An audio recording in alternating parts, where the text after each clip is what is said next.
වැසියාමට ලක්වන පාසල් මේ ළමයි අඩු පාසල් වැහිම දක්වා තීරණයක් ගත්තා නේද? ඔව්.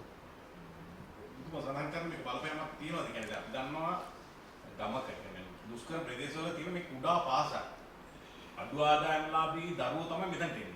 එක්කෝ ආපාසකින් මන්නේ පොල් කරන එක්කෝ කුලී වැඩ කරන මේ දරුවන්ට මේ ඉස්කෝලේ හැර දුර ඉස්කෝලේට බස් ගාස්තුවක් දීලා යන්න බෑ. එතකොට මෙහෙම වැසුවොත් මේවන්ට ගුරුවරු විදුහල්පතිවරු අනුමත නොකරොත් මොකද වෙන්නේ අනාගතේ? ලංකාවේ පාසල් පද්ධතියේ ග්‍රාමීය පාසල් පිළිබඳ අපි විශේෂ අවධානයක් යොමු කරන්න ඕනේ. පාසල් ආරම්භ කරන වේලාව තීරණය කරලා තියෙන්නේ ඒ පාසල් වල පාරිසරික කරුණු සලකලා. සමහර පාසලකට යන්න බස් රථයක් නැහැ. ඒ බස් රථයේ යන වෙලාවට පාසල ආරම්භ කරන්න තමයි පාසලේ කාලසටහන ක්‍රියාත්මක වෙන්නේ. පාසලේ ආරම්භක වේලාව තීරණය වෙන්නේ. ඒ වගේම තමයි සමහර ස්ථානවල දුම්රිය ගමන් කරන වේලාව අනුව. සමහර ස්ථානවල මීදුම පහ වුණාම, සමහර ස්ථානවල අලි ගමන් කරන කාලය පහ වුණාම. ඒ වගේ පාසල ආරම්භ කරන කාලයක් තීරණය වෙලා තියෙනවා. ඉතින් එහෙම පසුබිමක ග්‍රාමීය පාසලක ඉන්න දරුවෙක් ඒ ග්‍රාමීය පාසල වසා දමා නාගරික පාසලකට යොමු කරනකොට මේ දරුවට තර්ජනයක් තියෙනවා. මේ දරුවට අර සාමාන්‍ය ක්‍රමවේදයට පාසලට යන්න හැකියාව තියෙනවද කියන ප්‍රශ්නෙත් එක්ක. ඒ වගේම තමයි ආර්ථික මට්ටම ඉතා පහළ, සමහර වෙලාවට වතු කම්කරු ජනතාවගේ, එහෙම නැතිනම් ඊටාම සුළු ආදායමක් ලබන රැකියාවක් කරන දෙමව්පියන්ගේ දරුවෝ පාසල් ගත කරන්නෙත් ඊටාම අමාරුයි.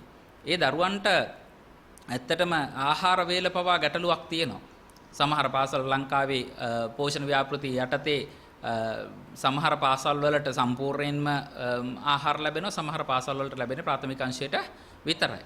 හැබැයි රජය මේ දරුවන්ගේ පෝෂණ අවශ්‍යතාව ගැන සම්පූර්ණ වශයෙන් සලකන්නේ නැතුව තමයි මේ වගේ තීරණයකට එළඹෙන්න උත්සාහ කරන්නේ. ග්‍රාමීය පාසල් එහෙම නැත්නම් කුඩා පාසල් වැසී යාම කියන කාරණාව යටතේ රජය ප්‍රකාශ කරනවා අපි ප්‍රවාහන පහසුකම් සපයලා දෙනවා කියලා. නමුත් ඇත්ත වශයෙන්ම මේ ග්‍රාමීය පාසලක ඉගෙන ගන්න දරුවෝ සමහර වෙලාවට කණ්ඩායම් වශයෙන් තමන්ගේ ආරක්ෂාව සහිතව යන්නේ කණ්ඩායම් වශයෙන්. ඒ කණ්ඩායම් වශයෙන් නැවත ඇවිල්ලා සමහර වෙලාවට ඉන්නේ තමන් දන්න කියන කෙනෙක්ගේ කාගේ හරි ගෙදර.